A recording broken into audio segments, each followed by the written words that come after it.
Hey, hello everybody. My name is Ryan Erickson. I'm the instructional designer here on campus at Elms College, and I'm here to talk about the gradebook. We've titled this Demystifying the Gradebook. One of the chief questions I get as the instructional designer on campus is like, what do I do with this? What is this monster? How do I set it up? How do I get started with this? That's our objective today, is to get you set up for success. So there's going to be a little bit of math today. We're going to talk about the different ways of aggregating your grades. We're going to talk about how to set up grade categories. I'm not going to go specifically into things like the methods of grading when you're opening up an assignment and you're grading your students. That's going to be for a separate workshop. This is about setting up your grade book so that your students receive accurate and well-moderated grades on the backside. So, with all that in mind, let's get started here. And before you even go to Moodle, before you open up this whole big mess of a thing that we call the gradebook, uh, primarily your chief concern would be what are you communicating to your students about how they're being graded? One of the primary ways that I see students being graded across campus is that we typically will break down our courses into larger categories. Sometimes that can deal with forums or discussions, in-class participation. You might have reading responses that you might have, chapter quizzes. You might have a lab, some type of final presentation. What are those large categories and how are you communicating that out to your students? Always start with your syllabus first, and make sure that like, okay, so, you're going to have a weekly discussion forum. Here's the expectations for that. And it's going to be worth 15% of your grade. What we're going to be doing in Moodle, once that's been communicated out to your students, is matching that up so that when students go in, they're checking their grades, they're seeing how they're doing in a class at any given point in time. It's going to match up mathematically to what you've already communicated to them. So that's why I recommend that. Don't even go to Moodle first. Don't try to piecemeal it. Start with your grade categories and start to think about, okay, so I've got all of these different categories. How many instances of these things are there going to be?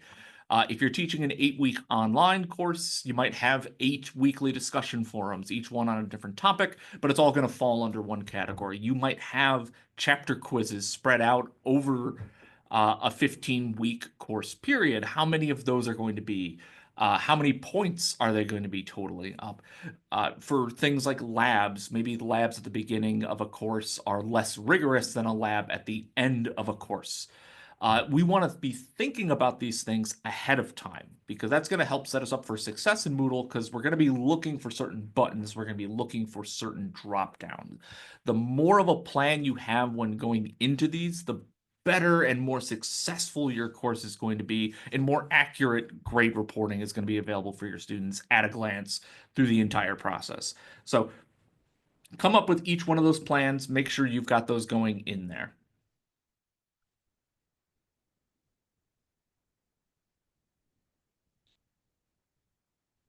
Hello, Jennifer. I'm in the middle of this. I'm actually recording this for posterity. Perfect. Thank you. Great. So feel free to put yourself on mute. I'm going to do my whole spiel. We're literally just starting, so you haven't missed much. Perfect. Thank you so much. Of course. Okay, so once you have the plan for your course, you know what you're doing, you've thought about the weights of things. Now we can actually like go into Moodle and start to configure this stuff around. So what you want to do first is set up your gradebook. And from your course, whatever course it happens to be, it's going to be course dependent and course specific. So we can borrow some of these templates and bring them into other courses. But largely, this is going to be a singular course kind of idea. Here, I've got a faculty training course that I use for a couple different things on campus. And from the top menu bar, and you should be familiar with all of this, you've got your course, you've got your settings, you've got your participants, then you've got your grades. This opens up a lot of things. The first thing you're going to see is what's called a grader report. This is a big menu and it's going to be as large as how many students are taking your course. If you've got 25 students in your course, it's going to list all 25. It should have all the assignments in there, unless you're starting this course over from scratch, in which case it'll have nobody and no grade items entirely. But if you click on that grader report, it brings down a lot of different options and a lot of different menus. I'm not going to be talking about each and every single one of these. Some of them are going to apply to certain courses, some of them are not. A lot of them have to do with reporting and being able to view individual instances of graded assignments or student view type things. But we're going to start with the setup. So from the grader report, you bring down the drop down, and there is a big link called Gradebook Setup, and that's where we're going to get our journey started today. From the next menu, it's going to bring down basically everything that's already in your course. So if you have taught a course many times, it's going to show all of the different assignments, all of the different kind of weird things that are in there right below this bar. But we're going to assume right now that we're kind of starting clean, starting fresh. And the first step for this is to add a category. So from the left-hand side, you go navigate over to the right, there's a big add button, and I kind of enlarged it here for our purposes. You bring it down, and there's an option to add a grade item or a category. Notice how I've circled the category. Now, it's going to bring up a new window. And that new window has a couple of very important things that we need to determine right off the bat. Now, as I said at the beginning of this, you want to think about what are you communicating to your students? Do you have weekly discussion forums? Do you have chapter quizzes? Do you have labs? What are those different categories there? And we're going to be assigning that category name here. So if you have something like a weekly discussion forum, that is going to be the category name. And my recommendation is you want it to match up to whatever you've communicated in your syllabus. That way a student is able to take a look at the syllabus and say, hey, I've got a weekly discussion forum. Here it is in my Moodle gradebook. Now, the next step, and this is a very important thing, and I'm going to share my 2 cents, what I think is best practice for everybody here on campus. There's going to be some leeway depending on the nature of the course, and we can deal with those kinds of things individually. You can always reach out to me. But for aggregation refers to how Moodle is calculating the grade once everything is in there.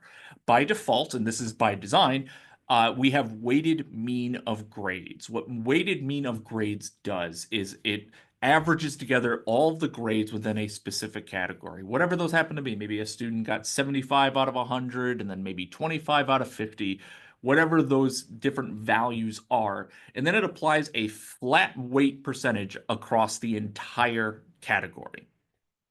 That's going to be important in a sec because we're going to talk about it. The other method that I've seen around, I don't necessarily recommend this one, is an aggregation method called natural. What natural does is it just adds up all of the possible total point values. So you might have an assignment that's worth 20 points. You might have an assignment that's worth 80 points. The total amount of points that are available at that point now is 100. So weighted mean of grades and natural, there's some similarities there. I find natural to be really counterintuitive.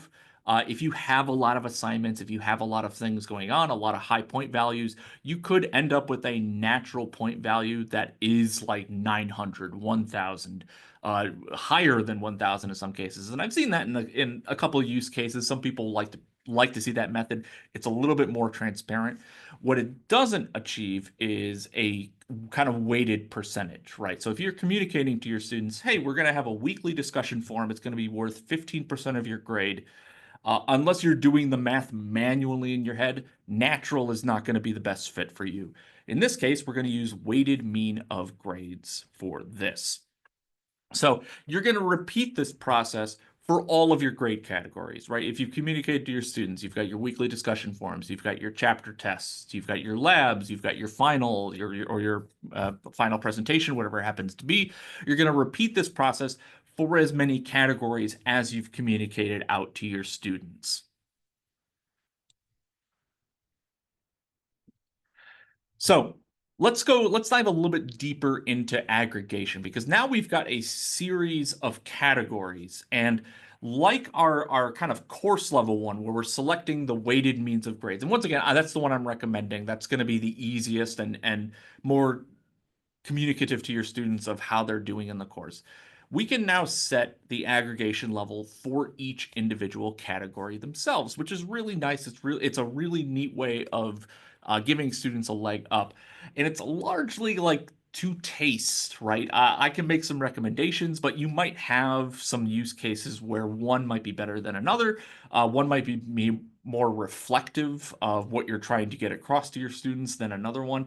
And the two here that I really, really like, and there's a couple different use cases for each one of these, is setting a grade category. Once again, this is now we're in the middle of a grade category and we're setting what that grade category is going to be worth. Is a simple weighted mean of grades and then just a plain mean of grades. Moodle likes to play with some of these words a little bit. So let me break down what a simple weighted mean of grades is that rather than applying a flat percent, right? If I say that discussion forums are worth 15% of your total grade, it just scales all of those grades up so that it ultimately be worth 15%. But once we're in the discussion forums, maybe I want one that's a little bit heavier than the others. Maybe I want one that's a little bit less than the others. It's a little bit more of a low stakes discussion forum. It might be, introducing yourself type of forum where you're really just more grading for participation rather than content. A simple weighted mean of grades, what it does is rather than applying a flat percent rate across the board, what it does is it looks at the total point value for each one of those, and that becomes its inherent weight. So taking a look here at my example, I've got three different assignments. Assignment one has a total of 50 points. The student just happened to get 30 on it. Second assignment is worth 85 points. That means that that second assignment is now weighted just naturally, going to be weighted a little bit more. And the student did okay, 50 out of 85. Assignment number three, student got 100% of the score on it, 40 out of 40. The way that Moodle will now uh, calculate that is it's looking at, if you see here 0.6 times 50, that's because that student got a 60% out of the 50, but using that 50 as a weight now. That's where that simple weighted mean of grades is.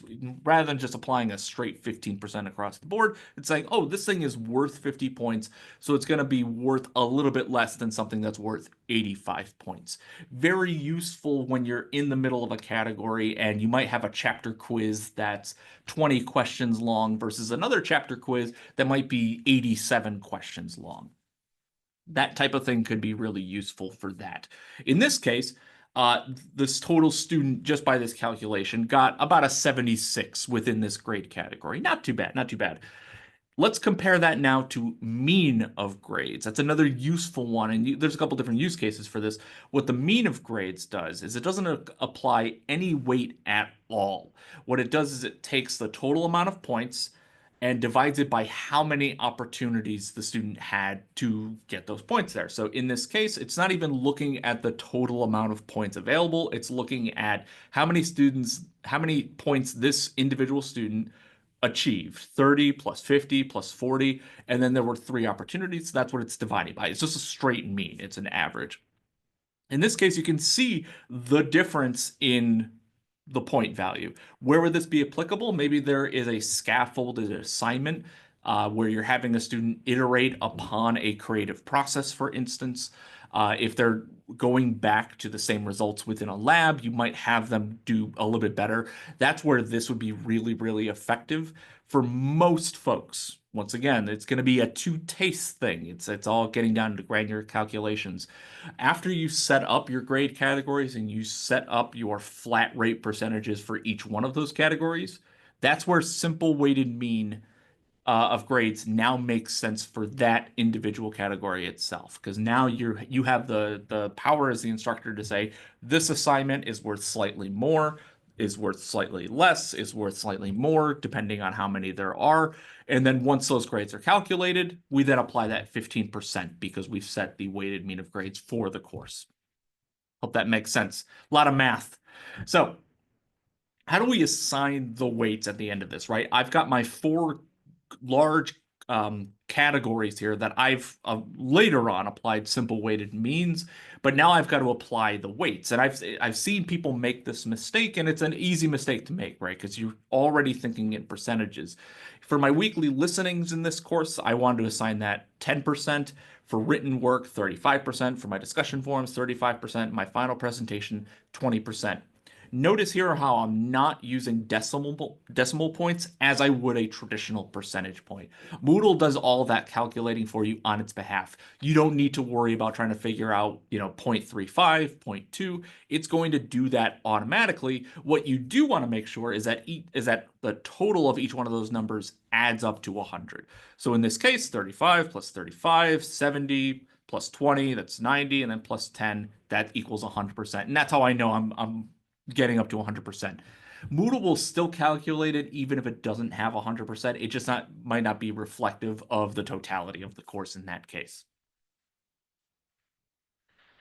So once you have set all that up, right, you've set up your grade categories, you've set up all of the kind of nuances there for how they're calculating their grades, you've chosen your aggregation methods, we now need to assign those categories to our assignments. So, and this will be true for most of the modules within Moodle. If you're creating an assignment, if you're creating a quiz, even things like H5P has this available, is there's this grade drop down at the bottom of the creation part for an assignment or an activity within Moodle.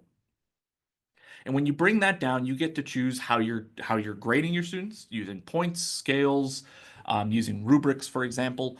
But then it's going to be that grade category that is going to be the most important part. By default, everything starts off as uncategorized. When you have already set up your gradebook elements, your gradebook categories, when you bring open that drop-down menu, it will show you all of the gradebook categories that are available to you. So if you've got a discussion forum and you're starting to bring those into your course and set them up, that's great. Just remember to assign the grade category to those individual discussion forums. That way it will then on the backside apply that 15% percentage weight across the board. So when you're setting the grade type and the grading method, once again, that's going to be a two-taste thing. There's some best practices there, and it's a little out of scope for what we're dealing with here. Next week, I will be talking about how to use rubrics within Moodle, so stay tuned for that. But you want to choose the best one for what's going to get across to your students, right? For a quiz, you might want to use a point value system with simple direct grading. That makes a lot of sense because students will either get a question right or get a question wrong. Rubrics are really popular and really good for larger form writing or just content-based assignments and assessments, if they're writing essays, if they're doing presentations. I really like rubrics because they're transparent, not just for you, the instructor, who can look at a student's work, compare it to the metrics within a rubric and say that this student achieved distinction here, or they're at proficient in this element. The students are going to be able to see that as well. And that's something that they can build for. They can look at the rubric ahead of time and go, okay, this is what my instructor is looking at for, exceeding expectations. That's what I want to achieve. Here's now the steps that I can take to do that. There are grading guides available, once again, out of the scope for today's discussion, but grading guides can be really handy. I find rubrics to be a little bit better, particularly for most writing assignments, but once again, out of the scope of this discussion. So from your gradebook setup, we're bouncing back and forth here, but in your gradebook setup, there is the option to edit a grade item, and I just want to make that available to you. So in this case, I'm back in my gradebook setup, and I have a musical terms quiz. On the right-hand side, there's a three-dot, we sometimes call them hamburger menus. They open up a couple different options for us. The two primary options we have available to us in Moodle is edit grade item and lock. Lock will just lock down that individual assignment. Sometimes things can be submitted, sometimes things can't. That's if you really want to close something off for students, you can just lock it down. Not necessarily what you might want to do in your course, but if you bring up and open the edit grade item, it gives you a couple different options. And from the kind of the default menu here on the left-hand side, you can take a look at the name, the grading type that you've assigned to that. You can assign an individual weight to that depending on the aggregation method for that individual category. But it's the show more that will give you a few more options there. The two most interesting ones are the multiplicator and the offset. So the multiplicator acts as kind of like a built-in curve, if you will, where whatever that student gets for their point value, if they get 5 out of 10, if they get 6 out of 10, it's going to multiply it by that value. Naturally, by default, that's set to 1 because we want students to see, oh, you got 6 out of 10, there you go. You might want to skew students up, so you can get granular with this and say, oh, based on how students did across this assessment, let's give them an extra 15%. So you can add in the 15% using the multiplicator option. The other way to add on or to otherwise curve an assignment is to use the offset option. What the offset option is just straight addition. So if a student got a 6 out of 10 and you want to give all the students just a single point just to kind of put those people that might be on the edge just that leg up, you can use the offset option to just give everybody 1 point, 2 point, however many points you feel are necessary for whatever the purpose happens to be. Just want to make those options available for you. So there are some built-in benefits, and Moodle can be a little finicky with when it wants to offer options for you. One of the reasons I like setting my categories, not my course, but my category to simple weighted mean, is that now I can assign things like extra credit. It's a new option that when you're editing a grade item, it's an extra little checkbox that shows up for that individual grade item, and you just toggle it on or off. It can be really, really handy, but it changes the way the calculation is done. In my example here, my student had 3 different assignments, one that's listed as extra credit, and they weren't doing so great, right? They got a 50% on the first one, they got a 75% on the second one, but they did really well in the extra credit, got full marks on the extra credit. Without taking into account the extra credit, this student would have gotten a roughly 62% on this individual category, right? Not really great. What the extra credit does is it adds in that point without necessarily adding in the weight. So we're just adding in the straight 25 points into whatever their total amount of points happens to be. And now, instead of having a 62, now they've got a 75. This is only available in certain aggregation methods. You'll note that in especially if you're setting your course for the weighted mean of grades, you won't have extra credit available. You can set weights individually that way.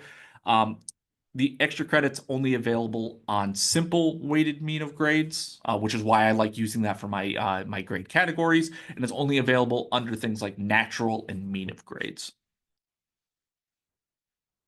So when you want to view grades, you could just go back to that grader report and it will show you literally everything that is going on in the course. And depending on the size of your course, that might be really handy. It gives you a real good example at a glance of just how many students you have.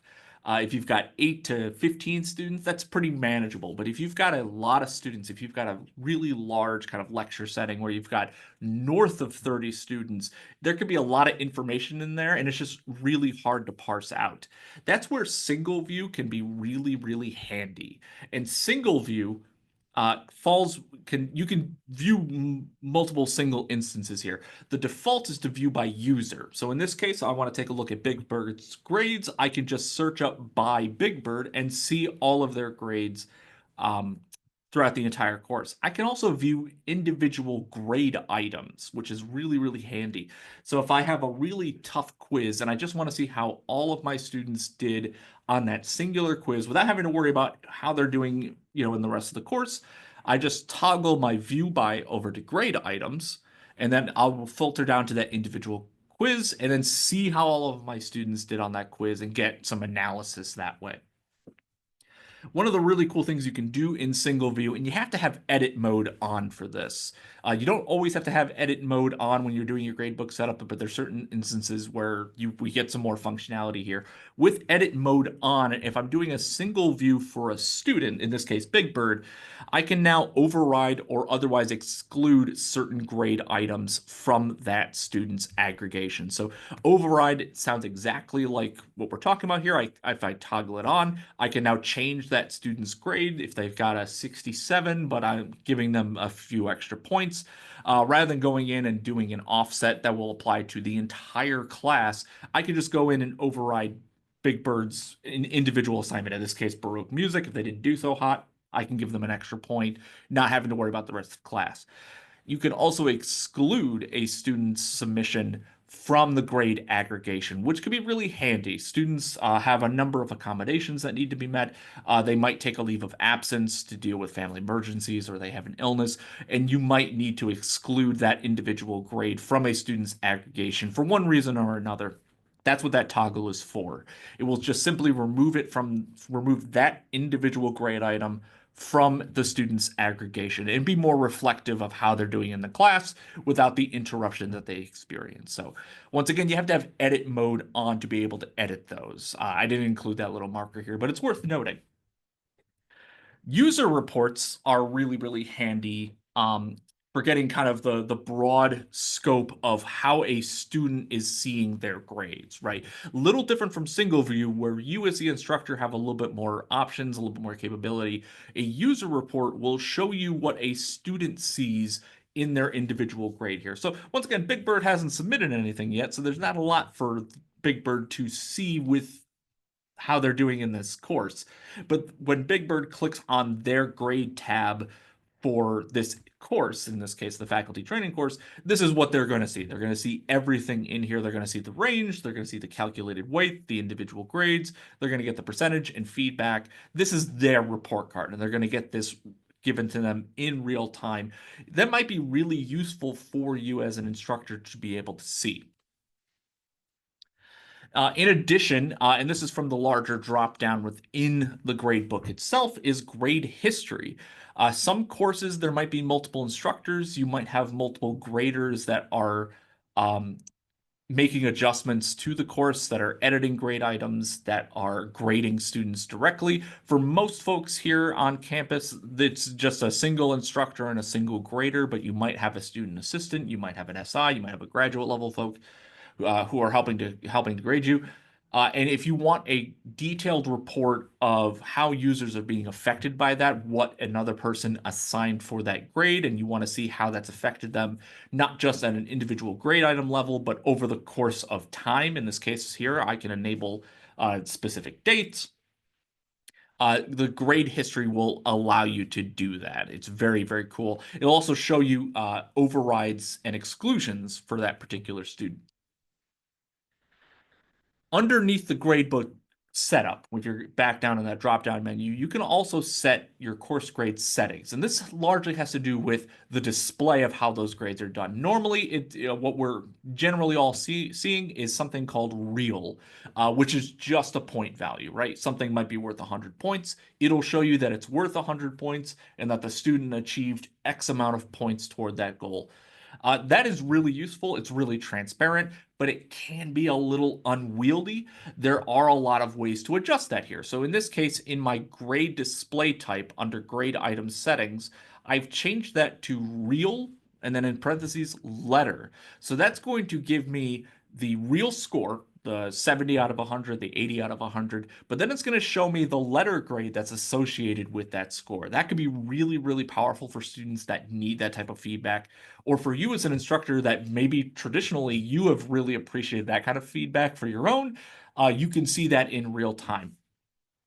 You could also change that to a percentage. So if a student got a 70 out of 100, it'll show 70%. If it, 70 out of 110, it will show the percentage for that as well. It's going to largely depend upon you and your students, what's going to work best for them. This will set it for the entirety of the gradebook, though. So when I take a look back at Big Bird handed in their musical terms assignment. They got a 20 out of whatever it happens to be and ended up with a B minus.